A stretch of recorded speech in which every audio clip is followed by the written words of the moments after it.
নমস্কার, দেখছেন বেঙ্গল টুডে, সঙ্গে রয়েছে আমি অভিনন্দা। শুরুতেই যে গুরুত্বপূর্ণ খবরের দিকে নজর রাখবো। এসএসসি নিয়োগ বিজ্ঞপ্তিকে চ্যালেঞ্জ করে মামলা দায়ের হলো কলকাতা হাইকোর্টে। আরও একবার জানাবো যে এসএসসির নিয়োগ বিজ্ঞপ্তিকে চ্যালেঞ্জ করে রীতিমতো মামলা দায়ের হলো কলকাতা হাইকোর্টে।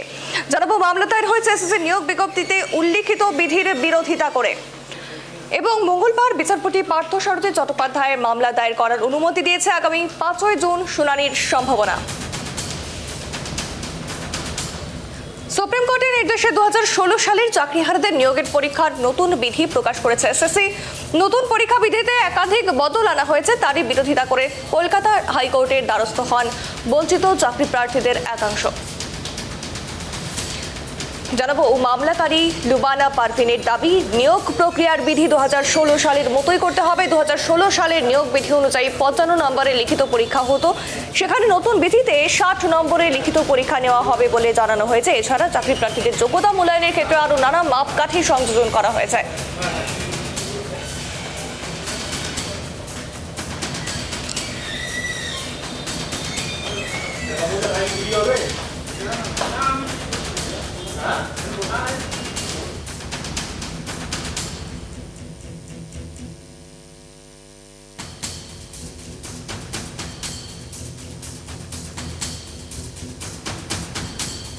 জানাবো এই মুহূর্তে যে বড় খবরের দিকে নজর রাখছি। এসএসসি নতুন নিয়োগ বিজ্ঞপ্তিকে চ্যালেঞ্জ করে মামলা হলো কলকাতা হাইকোর্টে। মামলা দায়ের হয়েছে এসএসসির নিয়োগ বিজ্ঞপ্তিকে, অর্থাৎ সেখানে উল্লেখিত বিধির বিরোধিতা করে মঙ্গলবার বিচারপতি পার্থসারথী চট্টোপাধ্যায় মামলা দায়ের করার অনুমতি দিয়েছে। আর আগামী 5ই জুন শুনানির সম্ভাবনা রয়েছে।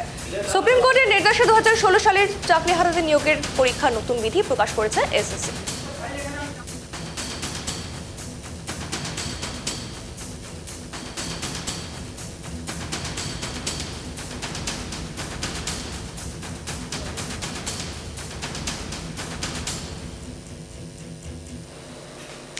ঠিক যেমনটা জানাচ্ছিলাম, এসএসসি নতুন নিয়োগ বিজ্ঞপ্তিকে চ্যালেঞ্জ করে রীতিমতো মামলা দায়ের হলো কলকাতা হাইকোর্টে। এ নিয়ে আরও বিস্তারিত শুনবো। সরাসরি আমাদের সঙ্গে যুক্ত হয়েছে আমাদের প্রতিনিধি রিমিক। আর কি তথ্য উঠে আসছে?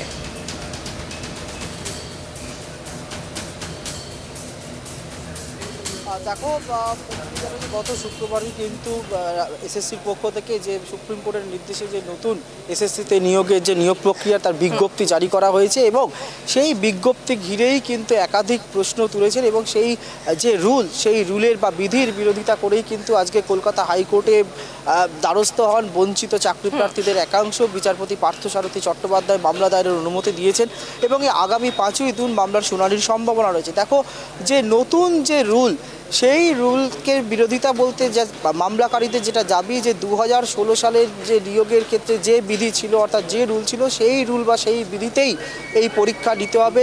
কেননা আমরা যে দেখেছি নতুন যে রুল হয়েছে সেই রুলেতে কিন্তু 2016 এসএসসি নিয়োগের ক্ষেত্রে যে 2016 রুল ছিল তাতে একাধিক বদল করা হয়েছে। সেটার বিরোধিতা করছে। মূলত দুটো জায়গাতে বিরোধিতার কারণ রয়েছে। একটা তোমায় যেটা বলবো যে এবারে যে পরীক্ষা হচ্ছে সেটা 2016 সালের রুলের একাডেমিক্স মার্কস ছিল 35, সেটাকে কমিয়ে করা হয়েছে 10 এবং লিখিত পরীক্ষা ছিল 55, সেটা বাড়িয়ে করা হয়েছে 60। ইন্টারভিউ ছিল 10, এবারের রুলে ইন্টারভিউও 10ই রাখা হয়েছে এবং লেকচার ডেমনস্ট্রেশনের জন্য 10 নম্বর বরাদ্দ করা হয়েছে এবং টিচিং এক্সপিরিয়েন্স অর্থাৎ শিক্ষকতা যোগ্যতার জন্য 10 নম্বর। এবং এইখানেই কিন্তু তোমার বিরোধটা তৈরি হয়েছে। মামলাকারীদের দাবি যে যে শিক্ষকতা অভিজ্ঞতার জন্য যে 10 নম্বর বরাদ্দ করা হয়েছে সেটা কিন্তু 2016 রুলেতে ছিল না।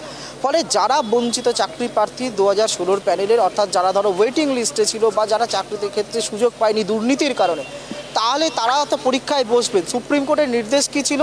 যারা 2016 পরীক্ষায় বসেছিল তারাও পরীক্ষায় বসতে পারবে এই নতুন নিয়োগ প্রক্রিয়ায় এবং যারা চিহ্নিত টেন্টেড বা দাগি বা কলঙ্কিত তারা বসতে পারবেন না। তারা ছাড়া চাকরিহারা যোগ্য শিক্ষক শিক্ষিকারা তারা কিন্তু পরীক্ষায় বসতে পারবেন। কিন্তু তাদের ক্ষেত্রে তাদের কথা হয়তো ভেবেই এই নতুন রুলেতে 10 নম্বর শিক্ষকতা অভিজ্ঞতার জন্য রাখা হয়েছে। কিন্তু যারা বঞ্চিত চাকরি প্রার্থী তাদের দাবি হচ্ছেন যদি এই 10 নম্বর শিক্ষকতা অভিজ্ঞতা বা টিচিং এক্সপিরিয়েন্সের জন্য বরাদ্দ হয়, তাহলে তারা তো পরীক্ষায় বসার আগেই তাদের 10টা নম্বর কমে যাচ্ছে। অর্থাৎ বাকিরা যেখানে 100 নম্বরে পরীক্ষা দেবে, তাদের তো সেখানে 90 নম্বরে পরীক্ষা দিতে হবে, কারণ তাদের তো শিক্ষকতার অভিজ্ঞতা নেই। তারা তো 2016 সালের প্যানেলে ছিল, তারা ওয়েটিং লিস্টে ছিল, কিন্তু তারা তো চাকরির সুযোগ পায়নি, তারা তো রিক্রুট হতে পারেনি, কারণ একাধিক দুর্নীতি হওয়ার কারণে ওয়েটিং লিস্টের অনেকেই কিন্তু যারা ছিলেন যোগ্য চাকরি প্রার্থী, কারণ র্যাঙ্ক জাম্প থেকে ওএমআর সিট বিকৃতি একাধিক 16 থেকে 17টা দুর্নীতির কথা বলা হয়েছে, যেগুলো এসএসসিতে হয়েছে। ফলে যারা যোগ্য চাকরি প্রার্থী, যারা ওয়েটিং লিস্টে ছিলেন, তারা কিন্তু চাকরিটা পাননি।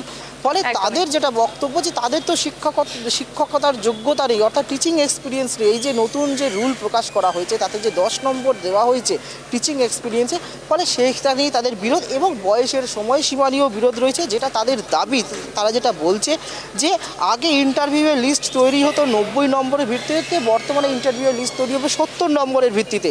আগে 1:1.4 অনুপাতে ডাকা হতো, অর্থাৎ 100টি পদের জন্য 140 জনকে ডাকা হতো। এবারে 1:1.6 অনুপাতে ডাকা হবে, অর্থাৎ 100টি পদের জন্য 160 জনকে ডাকা হবে। এই যেটা দাবি মামলাকারী, যে সুপ্রিম কোর্টের যে নির্দেশ আছে, সেই নির্দেশে কিন্তু কোথাও বলা নেই যে নতুন রুল তৈরি করে বা নতুন বিধি তৈরি করে পরীক্ষা নিতে হবে।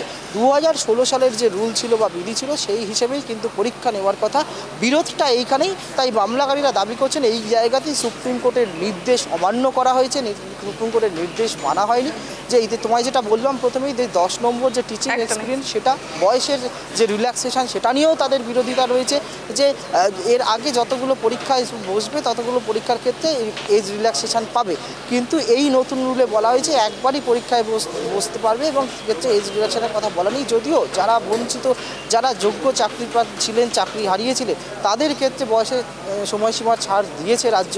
কিন্তু এই মূলত 2-3টি বিষয়কেই চ্যালেঞ্জ করে এই যে নতুন যে বিজ্ঞপ্তি, যে রুল, সেটাকেই চ্যালেঞ্জ করেছে। মূলত দুটো দাবি: 2016 সালের রুল অনুযায়ী পরীক্ষা নিতে হবে 2025-এর এই নতুন এসএসসির নতুন নিয়োগ প্রক্রিয়া, এবং হচ্ছে যে 10 নম্বর টিচিং এক্সপিরিয়েন্স যেটা রাখা হয়েছে, 10টা নম্বর বরাদ্দ করা হয়েছে শিক্ষকতার অভিজ্ঞতার জন্য, সেটা রাখা যাবে না। অর্থাৎ যদি 2016 সালের রুলেই পরীক্ষা হয়, তাহলে কিন্তু নতুন রুলে যে এই যে 10 নম্বর অভিজ্ঞতার জন্য 10 নম্বর বা লিখিত পরীক্ষা 55 থেকে বাড়িয়ে 60 করা, এইগুলো কিন্তু আর তখন কার্যকর থাকবে না, কারণ 2016 সালের রুলেতে কিন্তু এই নিয়মগুলো ছিল না। সেই কারণেই যারা বঞ্চিত চাকরি প্রার্থী, তারা দাবি জানাচ্ছেন যে 2016 সালের বিধি মেনেই এই পরীক্ষা হোক। তা এই যে নতুন যে বিধি, 2016 সালের বিধিতে যে একাধিক বদল করে নতুন যে বিধি প্রকাশ করা হয়েছে, সেই বিধি তারা মানতে চায় না। তাতে তারা বলছেন তারা বঞ্চিত ছিলেন, আবারও তারা বঞ্চিত হবেন যদি নতুন বিধির পরীক্ষা হয়। সেই দাবি জানিয়েই তারা কলকাতা হাইকোর্টের আজকে দ্বারস্থ হয়েছিলেন। বিচারপতি পার্থসারথী চট্টোপাধ্যায় মামলা দায়েরের অনুমতি দিয়েছেন।